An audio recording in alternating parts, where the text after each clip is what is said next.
Bonjour, mon nom est Martin Ouellette et bienvenue au Bulletin des régions.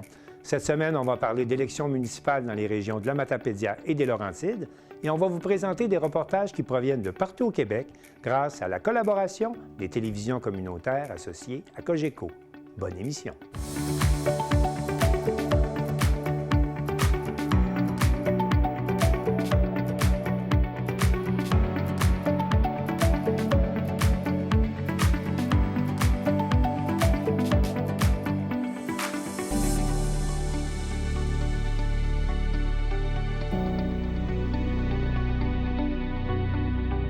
Au sommaire pour vous cette semaine, à Saint-Ferdinand, la Maison des jeunes de la Traversée interroge les 3 candidats à la mairie sur l'avenir de leur municipalité.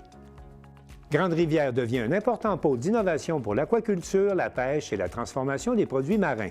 À Forestville, une campagne de financement originale pour financer la réparation du clocher de l'Église. À Thetford, 11e édition de la Marche de la soupe de la solidarité. À Saint-Irénée, le projet de l'année pour sa santé permet de cueillir pour redistribuer aux banques alimentaires. 4 MRC de la Gaspésie s'unissent à l'occasion du défi Alzheimer et amassent la somme de 180 000 À Cap-Santé, vernissage de l'exposition du club de photo Point de vue. Et enfin, à l'Aréna de Montmagny, présentation le 5 décembre prochain d'un match préparatoire du défi mondial de hockey junior. Et pour commencer cette émission, je vais m'entretenir avec Carl Blanchette de la télévision communautaire de la Matapédia. Carl Blanchette, bonjour. Bonjour. Carl, il y a 2 dossiers là, qui retiennent l'actualité, principalement là, dans les informations chez vous cette semaine. D'abord, la MRC de la Matapédia lance un appel pour recruter des pompiers. On manque de pompiers dans votre région. Ben oui, c'est ça. C'est surtout des pompiers qui sont disponibles, en fait, sur appel, là, qui est vraiment difficile à trouver, des pompiers temporaires. Parce que, OK, pas temporaires, volontaires. On appelle ça des pompiers volontaires, mais ici, on appelle ça des pompiers à temps partiel. Là, mais oui. dans le langage commun, on dit des pompiers volontaires. Parce Mais qu'ils c'est sont ça, payés, ils sont payés quand même, il faut le dire. Là. oui, c'est ça, sont payés, exactement. OK. Mais tu sais, c'est pas toujours facile parce qu'il faut pouvoir, dans le fond, avec leur travail à eux, il faut qu'ils puissent concilier les deux. Donc, pouvoir être sur appel puis aller réagir à un incident. Donc, ils peuvent quitter le travail à tout moment. Donc, c'est toujours un challenge de trouver des gens qui sont assez en forme. Oui. Tout. Là, la MRC a lancé une campagne de recrutement pour mettre en valeur ce métier-là aussi. Puis, donc, c'est quand même un gros territoire, la ville de la Matapédia, on parle de 5000 km², 18 municipalités, il y a 6 casernes. Fait que, là, présentement, c'est environ 70 pompiers à temps partiel là, qu'on emploie, plus 5 à temps plein. Donc, la campagne, là, ça veut dire que dès maintenant, ceux qui voudraient être pompiers volontaires dans votre région pourraient suivre la formation puis embarquer dans les équipes de pompiers. Oui, en fait, on cherche une douzaine de pompiers. OK. Puis, en fait, il va y avoir une formation, en fait, des tests physiques avant, qui va être au début du mois de novembre. Je ne sais pas la date exacte, là, du mois de novembre. Puis, je pense que c'est un challenge dans toutes les municipalités, dans toutes les régions là, du Québec, de trouver des pompiers volontaires. Là.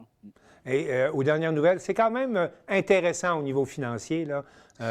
Les gens sont là, ne sont pas là pour rien quand même. Là. Non, effectivement, c'est sûr qu'on ne fait pas ça juste pour la paye parce qu'on ne peut pas vivre de ça, là, mais ça fait un à côté, là, bien sûr, là, avec leur travail régulier là, de pouvoir faire ça. Mais tu sais, puis il faut savoir des gens qui sont sans froid. Là, quand on arrive sur une intervention, il faut être rapide, efficace, puis garder son sang-froid. Là. Donc, tu sais, c'est vraiment trouver des... J'invite en fait tout le monde au Québec là, qui ont ces aptitudes-là, qui ont cette disponibilité-là de se proposer là, comme pompier volontaire dans sa région. Là. Dans un autre dossier, Carl Blanchette, il y a l'usine Agropur d'Amqui qui est en lock-out et il semblerait que les conséquences vont toucher tout le Canada. Pouvez-vous nous expliquer? Oui, en fait, l'usine Agropur d'Amqui, c'est elle qui fabrique, qui empaque pour Kirkland, donc pour la marque de maison de Costco, oui, okay. qui affecte tout le Canada. Donc, tout ce qui est crème sûre et fromage cottage, ça vient d'Amqui, dans toutes les Costco. Puis aussi dans beaucoup d'autres sortes aussi. Là. Donc, c'est pas juste les Costco, ça va affecter beaucoup tous ces produits-là partout au Québec. L'usine d'Agropur, dans le fond, ce qui s'est passé, c'est qu'il y a eu une grève. Quelle est la cause du conflit? Oui, c'est dans le fond, il y a eu une grève qui était non... donc, qui n'a pas été annoncée d'avance. Donc, c'est une grève qui s'est faite un peu sur un coup de tête à Amqui. Puis, ce que ça a fait, c'est que les dirigeants de l'usine ont eu peur un peu, puis ils ont décidé de faire un lock-out suite à ça parce que une grève qui n'est pas planifiée comme ça peut affecter, ça peut affecter la salubrité aussi, puis la sécurité alimentaire des produits. Donc, ils ont vraiment pas de chance. Il faut le mentionner, là, l'usine fonctionne 24 heures sur 24, okay. 7 jours sur 7. Donc, une interruption comme ça peut causer des problèmes dans la chaîne d'approvisionnement. Est-ce que les négociations se poursuivent après ce abrupt arrêt de travail puis ce lock-out? Est-ce que les négociations sont en cours? Oui, en fait, c'est sûr que là, présentement, les employés ou le syndicat trouvent que les dirigeants ne sont pas très à l'écoute pour l'instant, mais il y a une rencontre qui est prévue ce vendredi entre le syndicat et les dirigeants d'AgroPure. Là, on parle vraiment des grands dirigeants d'AgroPure, pas juste la direction locale. Puis donc, c'est ça, c'est prévu vendredi le 24 octobre. Puis il n'y a vraiment aucune avancée significative pour l'instant, là. Est-ce que le fait qu'ils distribuent à partir d'Amqui partout au Canada, est-ce que ça va avoir des impacts chez les consommateurs? Oui, ça va avoir des impacts. On pense peut-être même à une hausse des prix de tout ce qui est fromage, cottage et aussi crème sûre. On produit du lait aussi, mais le lait est quand même produit aussi ailleurs au Québec, là. Okay. Mais déjà là, juste ici, on est habitué d'avoir le lait qui vient directement d'AgroPure, on appelle ça naturel ici, là, mais dans le fond, c'est la même division. On voit déjà ici qu'il manque de lait. On est habitué de l'avoir directement de l'usine ici, puis là, il en manque un peu, mais ça n'affecte pas nécessairement beaucoup autour pour l'instant, mais éventuellement, oui. Puis là, tout le lait des producteurs est redirigé vers Québec et Plessisville. Merci, Carl. On va maintenant parler de politique municipale, et pour ce faire, je vais inviter Dane Brisson de la télévision communautaire des Laurentides à se joindre à nous. Dane Brisson, bonjour. Bonjour, Martin. Bonjour, Carl. Bonjour. Carl, on va revenir à vous, mais on va commencer pour les élections là, tout de suite avec Dane. Dane, il y a une grosse lutte là, dans la région chez vous. C'est pour la mairie de Mont-Tremblant. Il y a 2 candidats et vous les avez rencontrés. Oui, bien, Mont-Tremblant, on va devoir dire que c'est le 3e pôle touristique au Québec. Donc, c'est quand même un territoire très important, une population de 12 000 personnes, mais qui triple l'été avec les villégiateurs qui viennent faire leur petit tour. J'ai rencontré les 2 candidats qui représentent 2 équipes différentes. Donc, on a l'équipe Vision Mont-Tremblant avec Dominique Laverdure. Voici un extrait. Mont-Tremblant, je pense que c'est quelque chose que là, moi, je choisis. J'ai le goût de faire. Puis le désir de la politique n'est pas venu pour dire je veux faire de la politique. Le désir est venu pour dire comment je peux vraiment aider les gens puis faire une réelle différence dans leur vie avec mes forces. Fait que je suis une fille de com'. C'est clair que c'est une de mes forces, la communication. Puis je me suis rendu compte, la politique municipale, jumelée avec une force de communication, je pense que je peux vraiment avoir un impact positif dans la vie des gens. Puis c'est ça que je cherche à faire. Dane, il y a un 2e candidat également qui se présente. Puis lui aussi arrive avec une équipe complète. Et puis il semble bénéficier d'une bonne expérience là, quand même à Tremblant. Il semble être là depuis longtemps. Oui. Très présent dans la communauté depuis de nombreuses années. Pascal de Belfort était à la tête de l'équipe Ensemble Mont-Tremblant. Il se présente comme maire pour la première fois. Voici un petit extrait. Aujourd'hui, dans le fond, avec Ensemble Mont-Tremblant, vous savez, j'ai pris un temps de réflexion parce qu'on m'avait approché à plusieurs reprises et puis j'avais dit non, j'ai ma vie privée, j'ai ma vie professionnelle, j'ai la vie familiale avec Anne-Marie et les enfants et tout. Non, on va continuer à s'impliquer différemment. Puis finalement, à force d'échanger avec des gens et de voir qu'on peut offrir une autre approche administrative et des options à la population, eh bien, j'ai accepté de revenir avec une équipe complète, avec Ensemble Mont-Tremblant, avec une équipe fantastique, des gens nouveaux et pas nouveaux, parce que des fois les gens disent ils sont nouveaux, non, ils sont pas connus dans certaines sphères parce que c'est une nouvelle génération de Tremblantoises qui s'impliquent. Alors on voit 2 équipes comme celle-là, on se dit la démocratie municipale est en santé à Mont-Tremblant, mais Carl Blanchette, de votre côté, le portrait n'est pas tout à fait égal lorsqu'on parle de la région de la Matapédia. Effectivement, il y a beaucoup d'élus ici qui sont élus par acclamation. On parle premièrement de la préfète de excusez-moi, donc c'est la préfète a été élue par acclamation.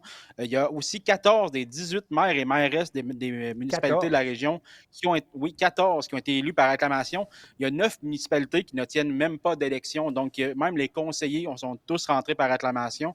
Donc, ça soulève des questionnements. Y a-t-il un manque d'intérêt pour la politique municipale? Est-ce que c'est juste un taux de satisfaction qui est tellement élevé que personne ne se présente? Ouais. Donc, c'est vraiment un sujet à se poser des questions. Puis, on a beaucoup de municipalités d'en bas de 500 habitants. Donc, est-ce que 7 personnes qui sont présentes sur le conseil de mairie pour moins de 500 habitants, on parle de plus d'1% de la population qui siège comme sur le conseil. Est-ce C'est que beaucoup. c'est... On peut se penser à repenser à ça un peu, là, tu sais. Ouais. Dean, est-ce que c'est la même chose dans le coin de Mont-Tremblant? On sait qu'il y a une lutte à Mont-Tremblant, mais dans les Laurentides, est-ce que la situation se répète aussi?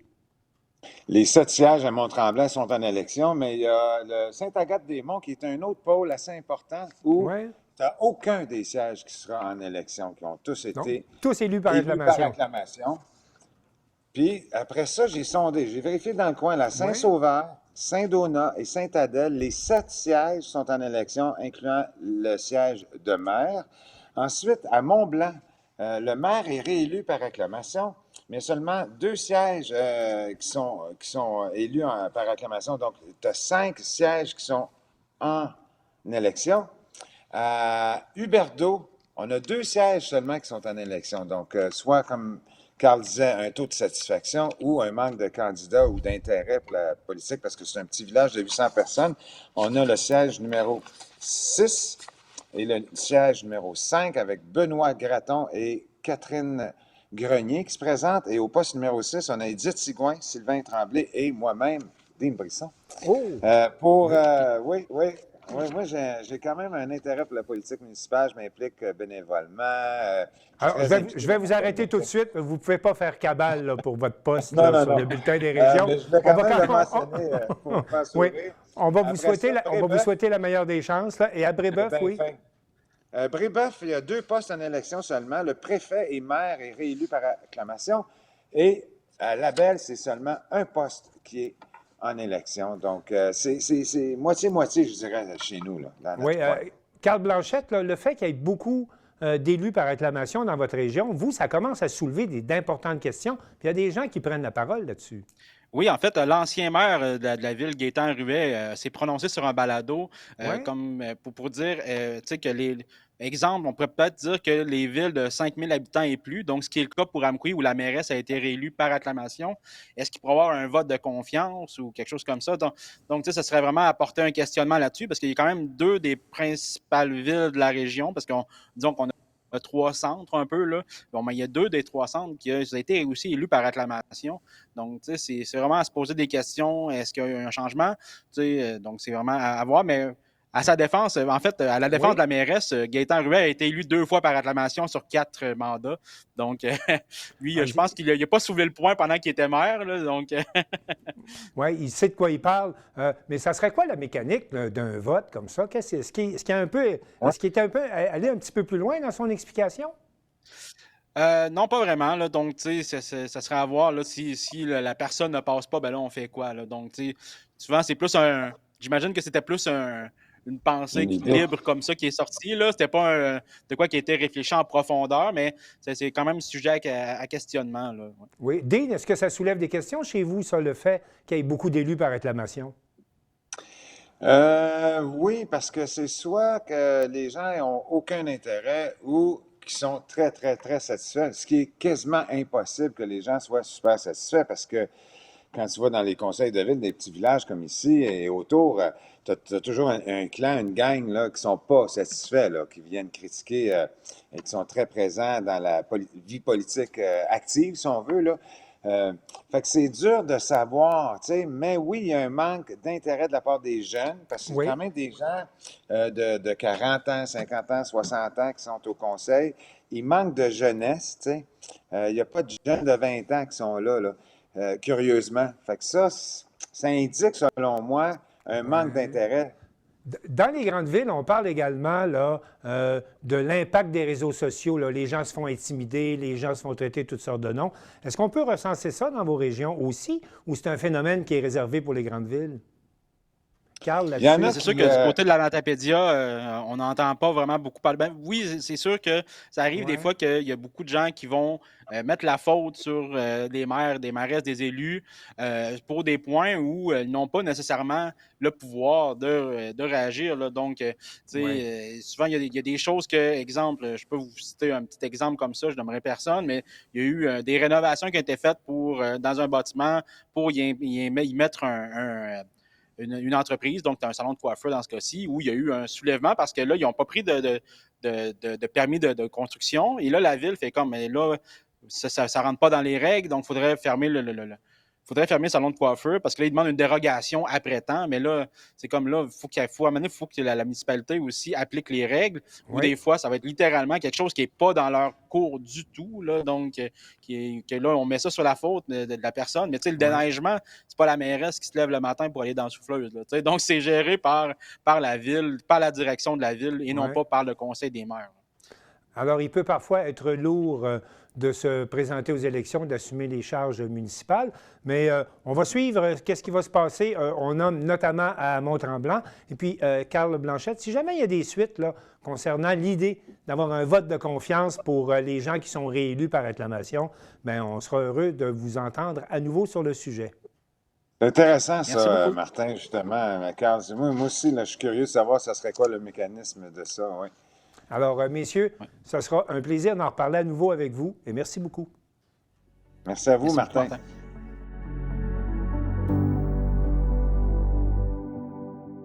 On va rester sur le thème des élections municipales parce qu'à Saint-Ferdinand, le thème de l'eau potable et de l'état des finances municipales a préoccupé les jeunes de la Maison des jeunes de la Traversée qui avait organisé un débat entre les 3 candidats qui se présentent à la mairie. Jacob Kenville, de la Télévision des Érables, nous a préparé un compte-rendu.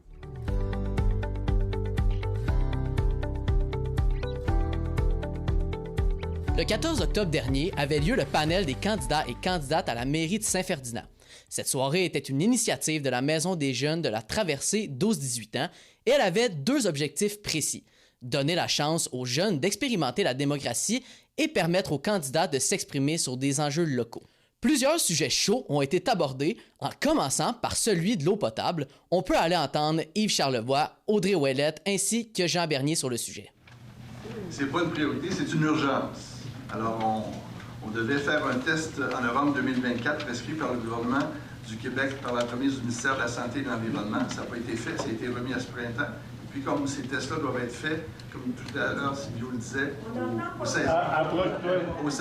aux saisons de transition, bien, on n'a pas fait ce test-là à ce moment-là. Il a été remis au printemps. Il n'a jamais été fait au printemps. On est revenu à l'automne. Il n'est pas encore fait. Alors, il faut que ça se fasse le plus rapidement possible. On espère que ça va être fait d'ici la fin novembre.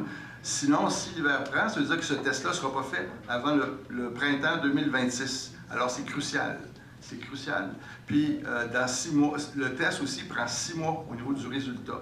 Alors, c'est d'autant plus pressant que ça prend 6 mois à avoir le résultat de ce fameux test-là. Madame Audrey Ouellette.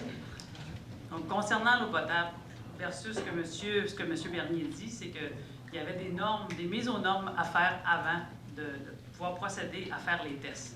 Donc, c'est ces mises aux normes-là qui ont été évaluées par des hydrogéologues et des ingénieurs. Donc, on ne pouvait pas commencer. Ce n'est pas une mauvaise volonté.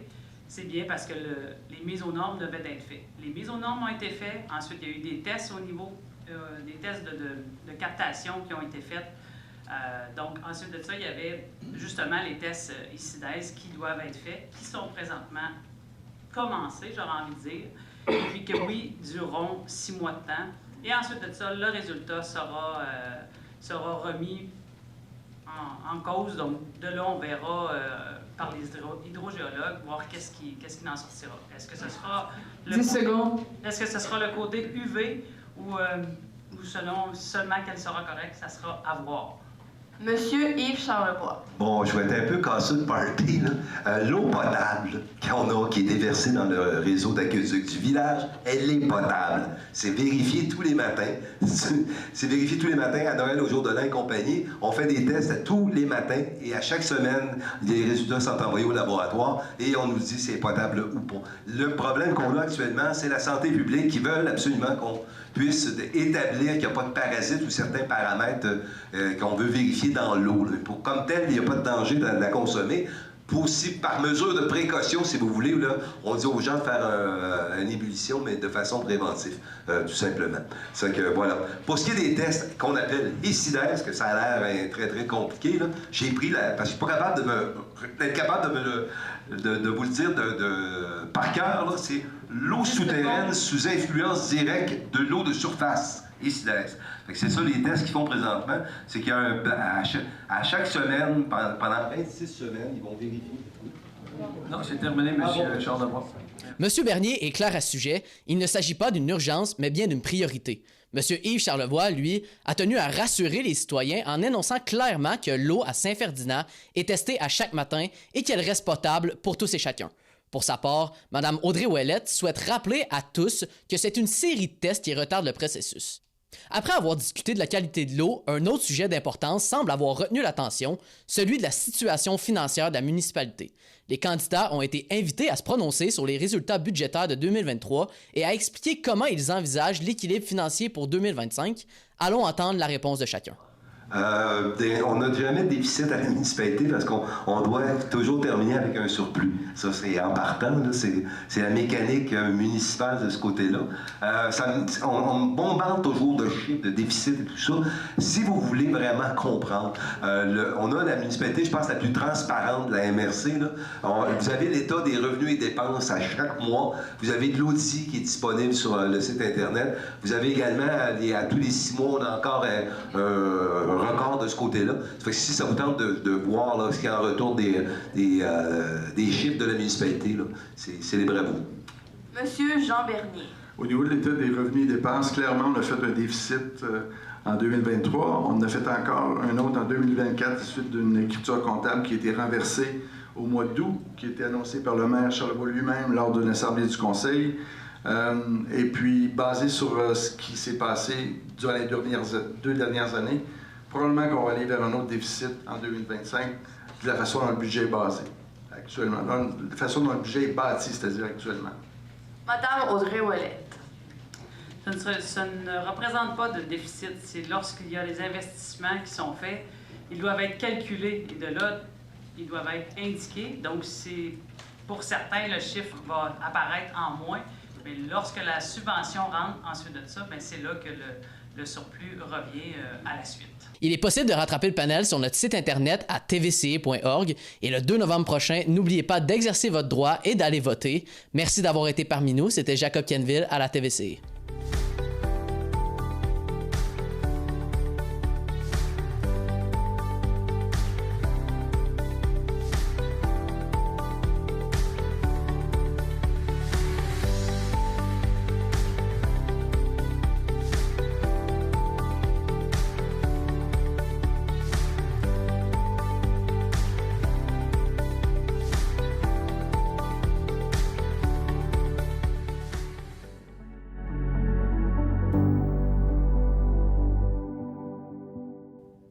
L'ouverture officielle du hub d'innovation Mérinov fait de la ville de Grande-Rivière un pôle névralgique dans le développement de l'industrie des pêches. Il s'agit d'un investissement de plus de 31 millions de dollars et Jean-Denis Laperrière de la télévision du Rocher-Percé était présent à l'inauguration officielle. Le mercredi 15 octobre, Mérinov inaugurait le tout nouveau hub d'innovation, une infrastructure qui permettra de faire de la recherche et du développement dans le domaine de la pêche, de l'aquaculture et de la transformation de produits marins. Grâce à ce hub, Grande-Rivière deviendra un leader en innovation bleue, comme le souligne David Courtemanche, directeur général de Mérinov. C'est donc avec une immense fierté que nous inaugurons aujourd'hui le hub d'innovation de Mérinov, une infrastructure stratégique qui marque un tournant pour l'industrie maritime du Québec. Ce hub est bien plus qu'un lieu de recherche. C'est un moteur de collaboration, de transfert technologique, de création de solutions concrètes pour notamment répondre aux défis de l'aquaculture, de la pêche et de la transformation des produits marins, en plus des bioressources marines qu'on doit valoriser au Québec. Le Québec possède les ressources, le savoir-faire et certainement l'énergie pour devenir un leader en innovation bleue. Ce hub est l'outil pour nous permettre d'y parvenir. C'est aussi une façon d'occuper de manière intelligente le territoire, d'attirer ici des gens de tout azimut qui travaillent en innovation, puissent venir s'installer en région maritime notamment, puis venir faire grandir la région par leur présence. C'est plus de 41 millions de dollars que le gouvernement du Québec a donné depuis 2023 à Marinov pour le hub et les projets qui y sont développés. Cette infrastructure de calibre international permettra de rendre la filière des pêches innovante, au dire du ministre de l'Agriculture, des Pêcheries et de l'Alimentation, Donald Martel. Depuis 2023, nous avons accordé des aides de plus de 41,3 millions de dollars à Marinov pour la création de ce nouvel espace, mais aussi en soutien à ses activités de recherche et d'innovation. La ville de Grande-Rivière est un pôle de recherche et de formation dans le secteur des pêches et de l'aquaculture depuis plus de 80 ans. Aujourd'hui, plusieurs chercheurs, étudiants effectuent leurs travaux de recherche directement chez Marinov. Ce nouveau carrefour d'innovation vient donc consolider le leadership de l'entreprise, en plus de lui offrir un levier supplémentaire pour propulser le développement des entreprises maritimes du Québec. Ce hub de calibre international est porteur d'avenir et contribuera à rendre la filière de la pêche et de l'aquaculture encore plus résiliente et innovante. Ce hub positionnera la ville de Grande-Rivière comme un pôle stratégique en recherche maritime. C'est une nouvelle étape pour la ville, connaissant tout son héritage maritime. On peut entendre Ken Moreau, directeur général de la ville de Grande-Rivière. Alors, la Ville de Grande-Rivière, en partenariat avec Marinov, est fière de participer au lancement d'un projet ambitieux de hub d'innovation qui positionnera la municipalité comme un pôle stratégique en recherche, développement et entrepreneuriat maritime. Ce projet s'appuie sur l'héritage unique de Grande-Rivière, qui, depuis plus de 70 ans, joue un rôle central dans l'évolution des sciences de la mer au Québec. De la station expérimentale de pêche de 1936 à l'EPAC fondée en 1948, la Ville a toujours été un moteur d'innovation. Aujourd'hui, elle franchit une nouvelle étape. Ce hub d'innovation est bien plus qu'un projet d'infrastructure. C'est une vision partagée de l'avenir de notre ville, de notre MRC et de toute la Gaspésie. Il s'agit de créer un écosystème dynamique où la recherche, la formation, l'industrie et l'innovation citoyenne se rencontrent. Comme le souligne David Courtemanche, c'est un projet qui était complexe à réaliser, mais qui a tout de même été livré dans les temps et sans dépassement de coûts, dont le projet du hub lui-même s'élève à près de 32 millions de dollars.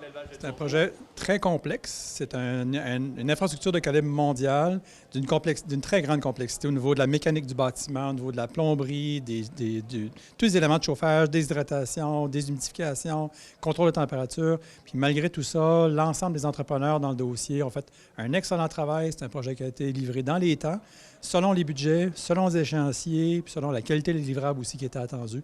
On est très, très, très, très contents du travail qui a été fait dans ce dossier-là. C'est un projet, en fait, les évaluations budgétaires qui avaient été faites avant la pandémie, c'était un projet de l'ordre de 17 millions. Après la pandémie, après tout ce qu'on a connu, c'est un projet qui était rendu à 25 millions. Au total, c'est un projet qui aura coûté 31,4 millions. Là-dessus, Marinov en a mis 3,3 millions de ses fonds propres. Puis la différence, en fait, est assumée par le ministère de l'Économie, de l'Innovation et de l'Énergie du Québec, par Développement économique Canada et Desjardins. Donc, ces trois partenaires-là nous ont permis de supporter le projet à hauteur de 28 millions à peu près, pour un projet de 31,4 millions. Puis nous, on a fourni en nature aussi énormément de ressources humaines pour faire environ entre 400 et 800 000 $ pour un projet total de l'ordre de 32 millions de dollars. Il poursuit en nous disant comment l'idée d'un tel projet a pu voir le jour. C'est un projet qu'on a partagé initialement, Gino et moi, et un ancien collègue, Benoît Bazinet, à la table des pêches et de l'aquaculture aux Îles-de-la-Madeleine. Donc, c'était dans le cadre d'une réunion où Gino n'était pas encore maire de Grande-Rivière. Puis, à ce moment-là, je parlais au directeur de GMEXPORT. Puis, on se disait que ce serait une sacrée bonne idée que le Québec puisse se doter d'une infrastructure de calibre mondial pour les entreprises d'ici. Parce qu'on avait visité aussi d'autres sites similaires en Norvège, en Islande notamment. On s'est dit, pourquoi le Québec n'aurait pas ça? Puis Gino, depuis ce jour-là, en fait, a été un excellent partenaire, Gino Cyr, un excellent partenaire dans tout le dossier, à différents niveaux. La Ville a été d'un très, très grand support. Ken Moreau aussi, du côté de la Ville, très, très grand support dans l'élaboration puis dans la mise en œuvre du projet. L'intégralité de la conférence de presse peut être visionnée sur nos réseaux sociaux. C'était Jean-Denis Laparrière à Grande-Rivière. Vous écoutez votre reflet d'ici. Revoyez tous nos reportages sur notre site Internet.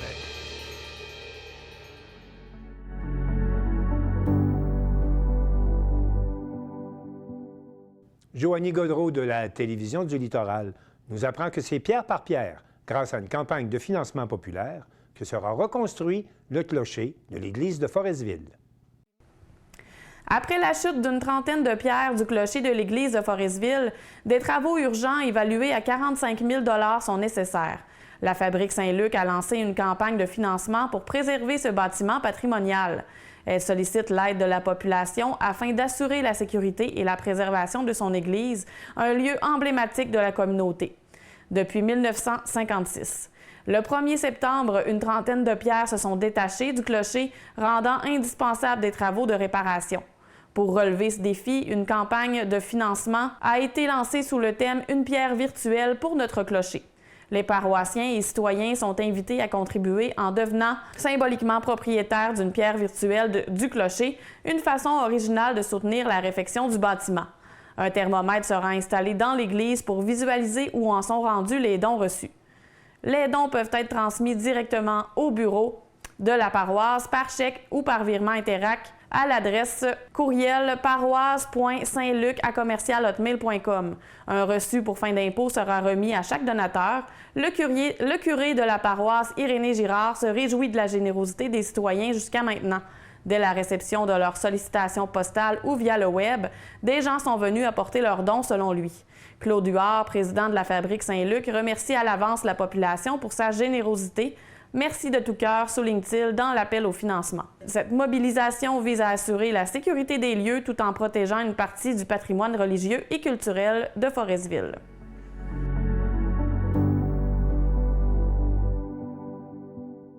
La 11e édition de la Marche de la soupe de la solidarité à Thetford Mines nous rappelle que personne n'est à l'abri de la pauvreté. Un reportage d'Yves Jacques de la Télévision régionale des Appalaches.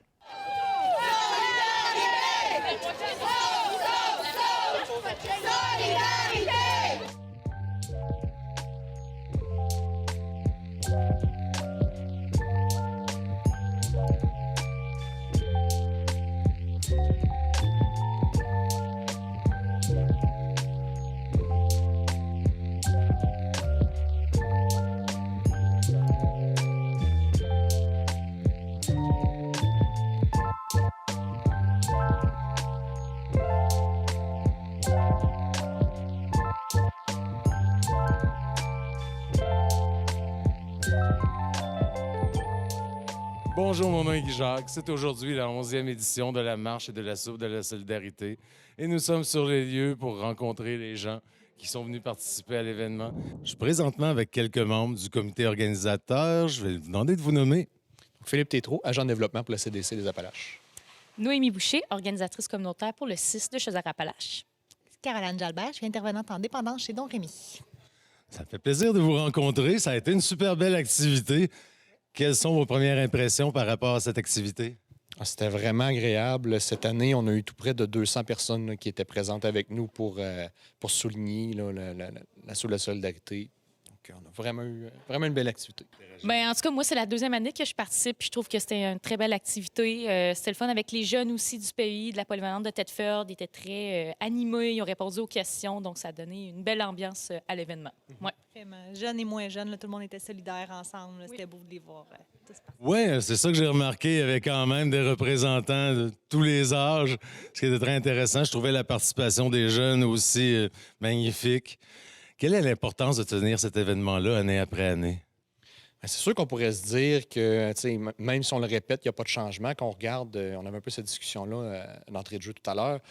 Faut continuer à en parler, il ne faut pas abandonner, il ne faut pas se dire que ça ne donne rien. Ça ne changera pas demain matin, mais c'est à force de poser un petit caillou par petit caillou sur le mur, quand on va avoir suffisamment de recul, bien, c'est sûr que ça va avoir créé quelque chose puis on va avoir avancé. Si on compare avec les 10, 20, 30 dernières années, la cause sociale a avancé, le développement social s'est fait malgré tout. Donc, on va continuer en le disant, en le soulignant, on va continuer à avancer et à le développer. Exactement. Je pense que Philippe a fait un très beau résumé, mais je pense que c'est important de ramener l'événement chaque année, conscientiser jeunes et moins jeunes et tout le monde. Je pense que ça fait un bel événement. Ça permet de se rassembler puis de pouvoir parler du sujet. Surtout qu'en région, l'itinérance est cachée beaucoup. Donc, j'entends des fois des gens qui me disent qu'il n'y en a pas d'itinérance à Thetford, et ce n'est pas vrai, il y en a énormément. Donc, un événement comme ça permet vraiment de mettre en lumière qu'il y a énormément de pauvreté. On va en parler. Quelles sont les catégories de gens, vous pensez, qui sont les plus touchés par la pauvreté? Bien, comme David nous l'a si bien mentionné tout à l'heure, il n'y a personne qui est à l'abri. Donc, les mieux nantis peuvent demain matin se retrouver en se faisant des mauvais choix, en arrivant des bad luck, se retrouver. Donc, tous les gens sont à risque là, de vivre une situation de pauvreté dans leur vie là, ou de vulnérabilité. Là. C'est ça, ça peut toucher tout le monde. Donc, c'est pour ça que je pense qu'un événement comme ça, c'est important que ça l'arrive. Donc, ouais, voilà, ça résumait bien. Qu'est-ce que tu as dit, Philippe? Chez Don Rémy, on côtoie l'itinérance énormément, la pauvreté. Puis on se rend compte, c'est surprenant à quel point il y a des fils de médecins, il y a des gens aussi qui sortent d'une famille plus dysfonctionnelle, mais il y a vraiment de tous les genres, on en voit de tous les âges. C'est vraiment diversifié. En terminant, est-ce que vous avez un message à livrer à la population? Continuons à travailler, continuons à être solidaires, continuons à avoir de l'espoir. C'est chaque petit geste qu'on va faire tous ensemble qui vont faire qu'on va réussir à avoir une société plus accueillante puis plus adaptée pour les gens. Et plus conscientisée à la problématique aussi. Exactement. Donc, de continuer à se mobiliser tous ensemble, je pense que c'est important. Puis, des événements comme aujourd'hui, je pense qu'à chaque année, ça devrait revenir. Puis, de réunir tout le monde, je pense que c'est très beau. Il y a énormément de gens qui s'impliquent dans le bénévolat aussi. Là, c'est une très belle façon d'aider pour briser aussi les stigmas. Félicitations à vous pour l'organisation de ce bel événement. Et bonne continuation également. Merci.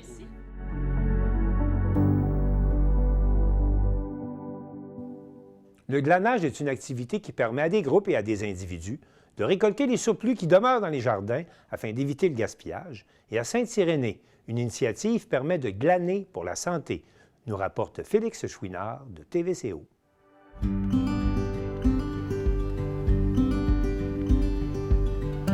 On se retrouve ce matin au jardin collectif de Serge Bouchard à Sainte-Irénée. On vient assister à un projet du DSI de Charlevoix, Glaner pour sa santé, qui vise à récolter et distribuer des légumes frais à travers les banques alimentaires de la région. C'est Annie Champoux, une citoyenne engagée et coordonnatrice du projet, qui nous a invités ce matin à venir assister à l'activité de glanage en compagnie des jeunes de la Maison Groupe Action Jeunesse.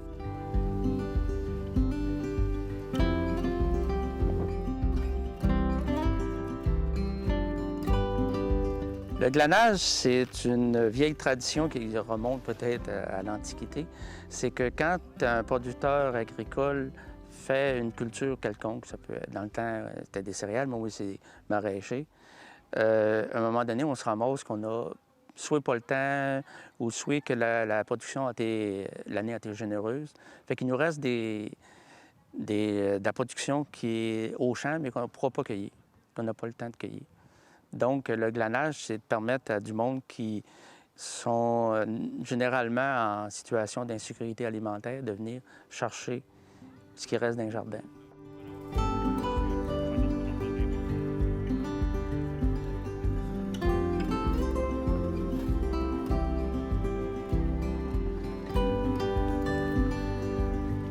Le glanage, c'est un concept là, justement de générosité, de solidarité des producteurs de la région. Alors, Serge Bouchard, que vous avez rencontré tout à l'heure, dans le fond, a accepté d'accueillir un groupe. Aujourd'hui, c'est la Maison des jeunes qu'on accueille ici. Alors, c'est une récolte. Dans le fond, glaner, c'est récolter les surplus des potagers pour pouvoir les partager avec les cueilleurs, la banque alimentaire, puis le producteur. C'est la première année du projet? Exactement. Mais en fait, on a pu bénéficier. C'est une concertation locale au niveau de la sécurité alimentaire qui a déterminé justement de prendre certaines opportunités au niveau de sources de financement, entre autres le CRISA, qui est le Comité intersectoriel régional en sécurité alimentaire. Donc, il y avait un budget qui était offert là pour 2 années. Donc, justement, de mettre certains volets en sécurité alimentaire pour la population la plus vulnérable. Donc, on a déposé comme n'importe qui, puis finalement, notre projet a été retenu. Là. Donc, le projet se compose de 5 volets, dont le volet glanage, entre autres, là, pour redonner la communauté. Vraiment bien. Tu vois, comme ça. Et voilà. Fait que tu peux enlever les feuilles qui sont moins belles. Puis on va le mettre dans la brouette là-bas ensuite. Fait que là, il faut que tu le casses un peu. C'est ça, direct de même. Moi, je vais te le couper. Ça vient d'où ce projet-là? C'est quoi l'historique du projet un peu? L'historique du projet, en fait, c'est qu'il y a déjà eu le circuit alimentaire qui a bénéficié du même financement pour 5 ans. Donc, c'était vraiment d'élaborer, de voir un peu toute la trajectoire alimentaire, que ce soit la production, transformation, jusqu'à la valorisation finalement des déchets. Puis ensuite de ça, bien, suite à la fin de ce projet-là, il y avait encore une enveloppe budgétaire qui était possible d'avoir, donc celle dont je parlais tout à l'heure, qui fait qu'on a postulé dessus, puis finalement, le projet a été retenu. Donc, c'est un projet qui va se déployer à partir de juin 2025 jusqu'à la fin mai, finalement, 2027, donc sur 2 ans.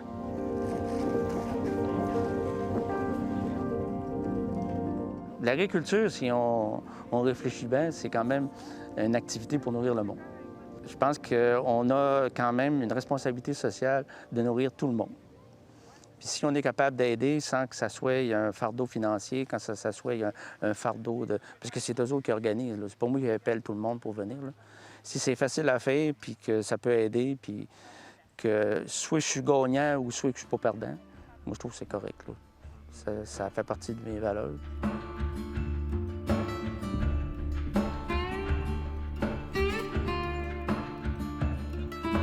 Puis la portion récolte, c'est une chose, mais il y a aussi la portion solidarité puis redonner à son prochain.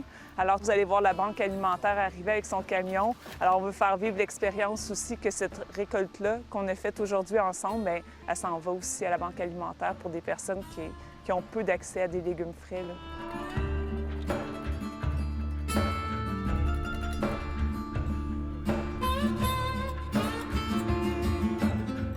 C'est ça, il y a tout le volet où on redonne aux banques alimentaires qui est un peu pour l'insécurité alimentaire que vous mentionnez. Exactement. Puis c'est important aussi de mentionner que c'est un projet qui se déploie sur l'entièreté du territoire de Charlevoix. Donc, c'est sûr qu'ici, au niveau du territoire de l'Est, on avait le centre, le SAC, en fait, qui, eux, avaient certains besoins au niveau de ces expériences-là de glanage. Par contre, au niveau de l'Ouest, le centre qui est Pro-Santé, qui est la banque alimentaire là-bas, avait déjà quand même une expertise, des bénévoles, des choses en place. Donc, l'idée est de ne pas créer une nouvelle entité ou de doubler des choses, c'est de vraiment venir appuyer de la meilleure façon en concertation ces démarches-là qui sont déjà sur le territoire. Donc, justement, ici, on a des activités qui sont un petit peu plus... où on les prend un petit peu plus en charge pour venir en aide, justement, à la Banque alimentaire au niveau de Charlevoix-Est. Mais dans l'Ouest, ils ont d'autres défis. Donc, à ce moment-là, tout simplement, au niveau de la visibilité, ce qu'on fait aujourd'hui, d'en parler aussi, des fois, s'il y a des producteurs là-bas qui ne sont pas nécessairement conscientisés encore, bien, ils peuvent tout simplement faire appel à Pro-Santé. C'est facile de trouver le numéro, parler avec Annie Bouchard là-bas, puis ça va lui faire plaisir de pouvoir planifier des bénévoles pour aller recueillir les denrées là, qui sont encore disponibles dans les champs. Là.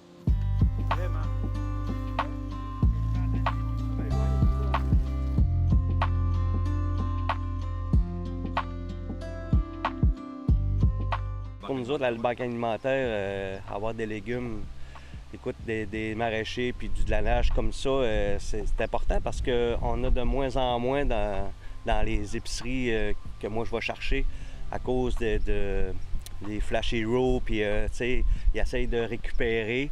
Fait que nous autres, on a de moins en moins dans les épiceries. Fait que ça, c'est merveilleux là, pour la banque alimentaire. Il reste quand même une augmentation aussi de la demande. C'est à court, moyen terme, c'est sûr que des gens vulnérables qui vont avoir ces besoins-là au niveau de la sécurité alimentaire, de denrées fraîches. D'autant plus que là, justement, on veut déployer ce projet-là. Cette année, oui, c'est une incursion, un projet pilote, mais on veut le déployer vraiment à la grandeur de la région là, pour que ça se devienne quelque chose qui soit instinctif et automatique aussi avec tous les producteurs. Là. Puis les producteurs, d'autant plus que dans une année de production, sont souvent bien occupés. Fait que du glanage comme ça se perdrait au champ. Fait que quitte à le perdre, nous autres, on le revalorise avec la gang là, des banques alimentaires. Oui, puis ils font de la transformation aussi, là. Fait que, tu sais, les légumes qui sont moins beaux, peut-être, et tout, ça, là. Les filles en cuisine, ils vont transformer, il n'y a rien qui se perd. Il n'y a rien qui se perd. Tu nous parlais de la quantité. C'est des grosses récoltes qu'on fait avec le glanage? Bien, la première activité qu'on a fait, on a récolté 158 kilos. Puis on avait à peu près les mêmes produits, hein. Je pense des choux, des navets, des betteraves, des carottes. Puis bien, cette fois-ci, en tout cas, j'ai l'impression que... C'est sûr que du kale, c'est un peu plus léger, là, mais on devrait avoir une aussi belle récolte, sinon plus. Oui, c'est ça. Il y en a d'autres ici, Alice. L'idée aussi d'accueillir des jeunes, ce qui est fabuleux, c'est de leur faire découvrir, de se mettre les mains dans la terre, puis de rencontrer un producteur, puis il y a tout le contact avec la nature, mais avec les aliments aussi. Alors, les jeunes d'aujourd'hui apprennent, il y en a plusieurs qui n'avaient pas vu c'était quoi du kale, fait qu'ils découvrent ça, puis aussi toutes sortes de techniques là, qu'on peut leur démontrer. Ça fait un beau moment en plein air aussi. Exactement. Surtout un matin, c'est pas toujours comme ça. Là. Il y aura certainement des portions de brume, de pluie, un peu plus froid. Mais c'est sûr que ce matin, on a une température qui est idéale pour ça. Puis c'est vraiment de remettre ces gens-là. Oui, on a des jeunes, mais ça peut être n'importe quelle clientèle qui vient de faire un tour, puis de remettre les mains à la table, de leur montrer concrètement c'est quoi la production. Donc, pour qu'ils puissent faire le lien aussi, c'est facile d'aller à l'épicerie et de dire je vais choisir tel truc, mais où est-ce que ça pousse, comment le producteur, comment d'amour est mis tout ça durant la saison estivale, c'est quand même impressionnant à voir aller parce que, oui, là, on est à la fin de la récolte, mais il reste que tout ça a été prévu depuis le printemps dernier, fait que là, on ramasse vraiment les derniers fruits de la saison, là. J'espère que de continuer encore, puis j'espère qu'une expérience demain va être multipliée. Je pense Mais c'est sûr que pour multiplier un peu cette activité-là, il va falloir multiplier l'agriculture. Oui, ça va ensemble. Ben oui, s'il n'y a pas de maraîcher, il n'y aura pas de glanage.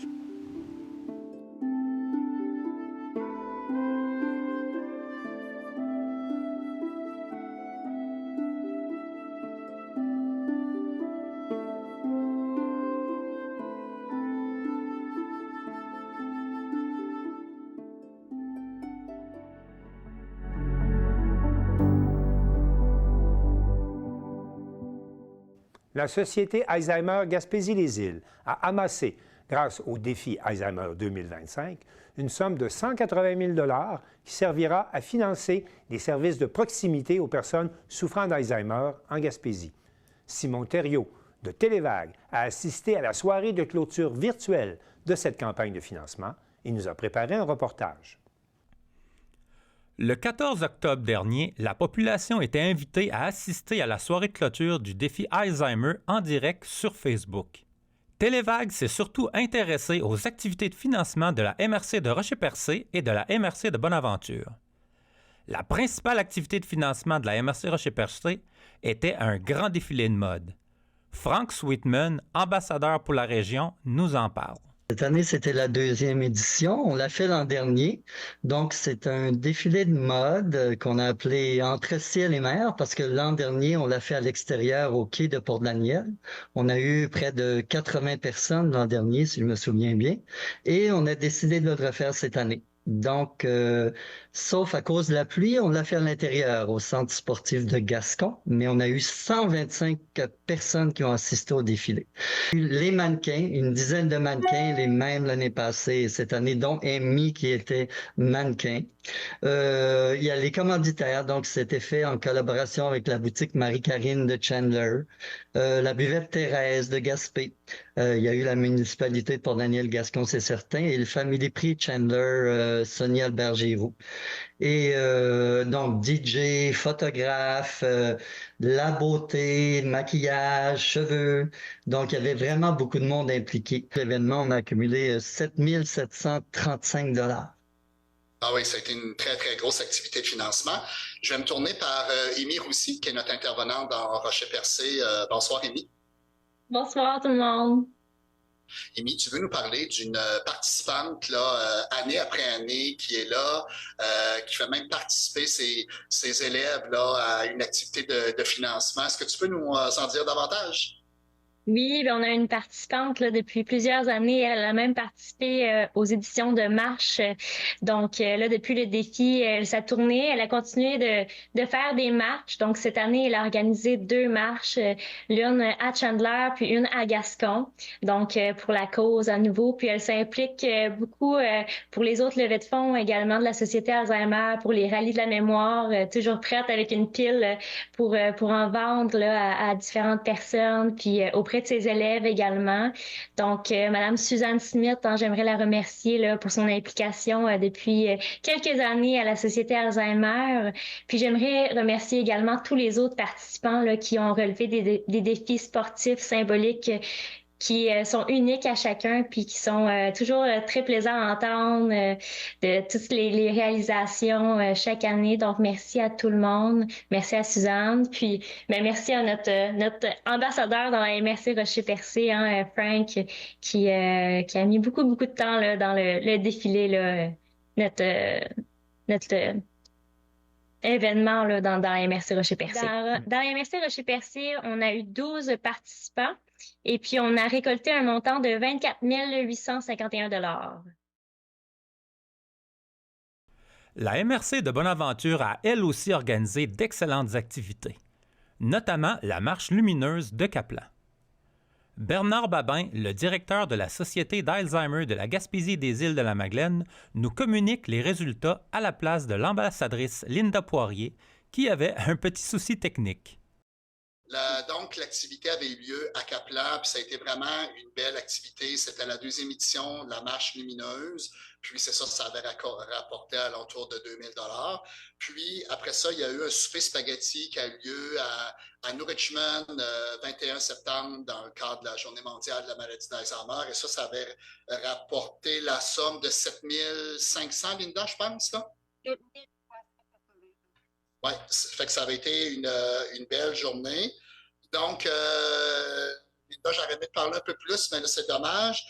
Au niveau des participants, cette année, dans la MRC Bonaventure, il y a eu 38 participants et 39 218 $ a été récolté dans la MRC Bonaventure. Donc, désolé, Linda, mais on aura la chance de se reprendre. Bonne soirée.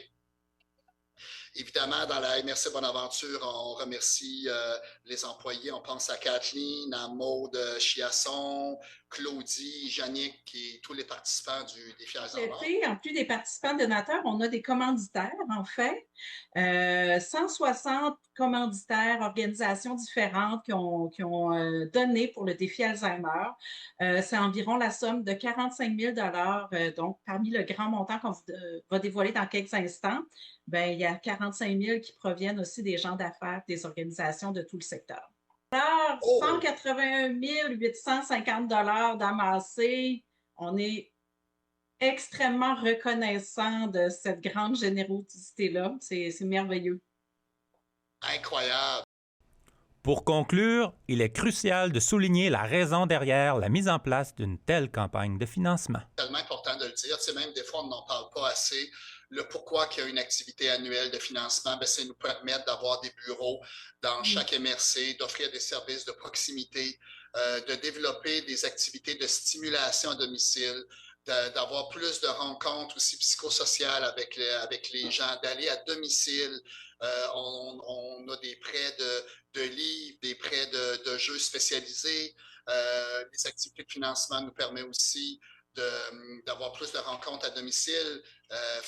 Il y a vraiment plein d'activités qui sont offertes en retour. Donc, on remercie les gens parce que si ce ne serait pas de cette grande campagne de financement-là, notre Société Alzheimer ne pourrait pas être aussi dynamique que ce qu'elle est grâce aux généreux donateurs. Là. Ça, c'est important de le mentionner. Là.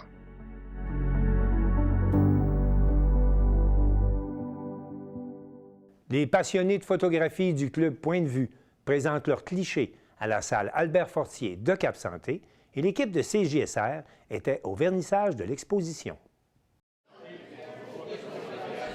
Les amateurs de photographie étaient invités durant la fin de semaine à venir voir une exposition à la salle Albert Fortier. C'est une dizaine de membres du Club Point de Vue qui ont dévoilé des photos de leur choix. L'événement était ouvert à tout type de photos. Cependant, l'accent a été mis sur les séries photographiques. Dans une série, les photos se parlent les unes les autres, les gens font des comparaisons. C'est quelque chose de très particulier, c'est vraiment la toute première fois qu'on fait ça.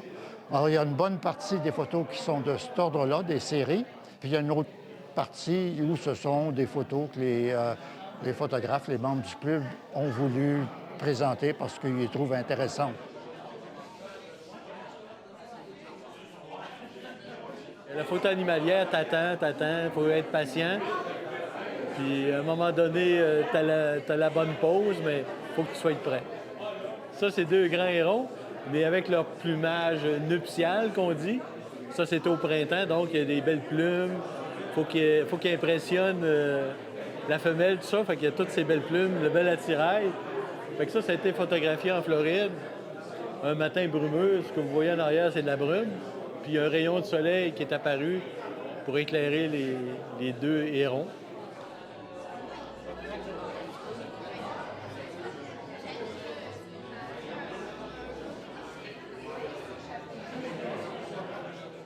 Quand on commence à maîtriser les macros, c'est vraiment, vraiment agréable là, d'avoir toutes ces belles petites bébites-là en gros plan. Il y a un avantage, j'avais affaire à travailler dans la course ou des travaux sur le terrain, fait que j'avais juste à me prendre une pause puis me promener sur le terrain, puis c'était bien agréable de pouvoir photographier quand même.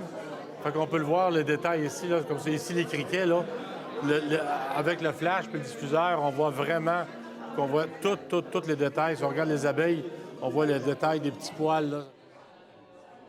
Le Club Point de Vue, en plus de permettre à ses membres d'exposer dans des événements comme celui-ci, offre aussi diverses activités. Une des dernières a été d'aller au Musée des Beaux-Arts.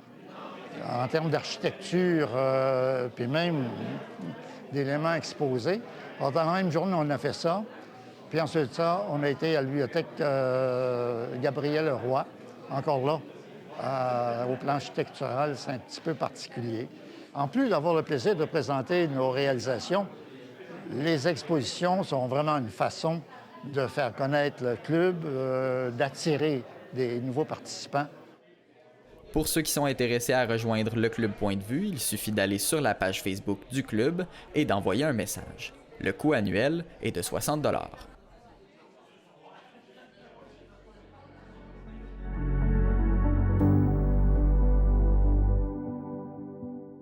L'équipe de hockey junior du Canada affrontera les États-Unis le 5 décembre prochain à Montmagny dans le cadre d'un match préparatoire au Mondial de hockey. Les détails avec Mario Lacombe de CEMA TV. Ce lundi, la direction du club de hockey Everest de Montmagny convoquait la presse pour faire part d'une grande nouvelle en relation avec le défi mondial junior A qui se tiendra à Trois-Rivières à compter du 7 décembre prochain. Voici le président et gouverneur de l'Everest Côte-du-Sud, M. Daniel Boulet. Du 7 au 15 décembre, il y a le défi mondial junior A qui comporte le Canada, les États-Unis et la Suède, qui aura lieu à Trois-Rivières. Dans ce cadre de ce championnat, il y a eu beaucoup de discussions avec la Ligue junior 3 du Québec, l'Everest ainsi que l'organisation du tournoi.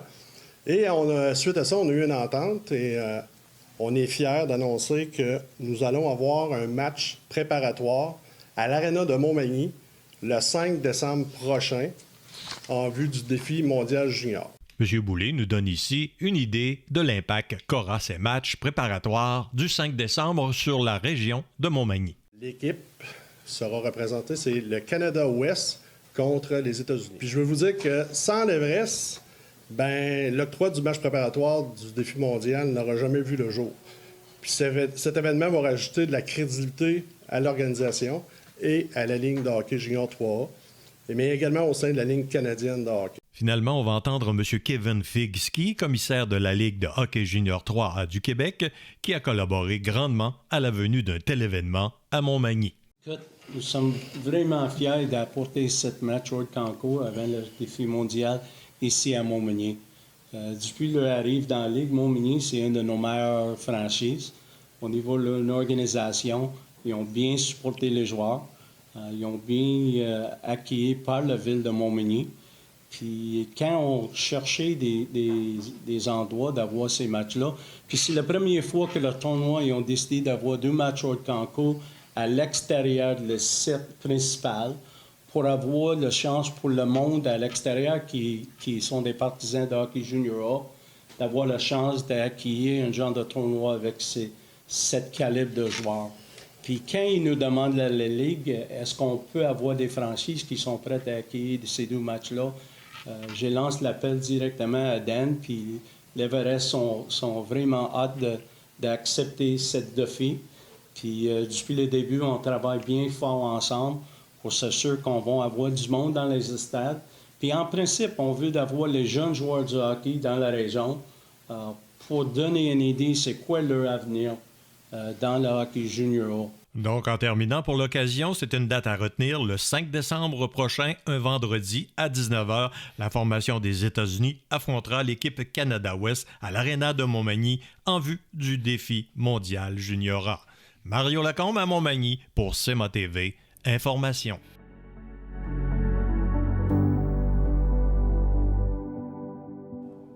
C'est tout pour le bulletin des régions cette semaine. J'espère que cela vous a plu. Je remercie toutes les stations de télévision participantes et je vous dis à bientôt.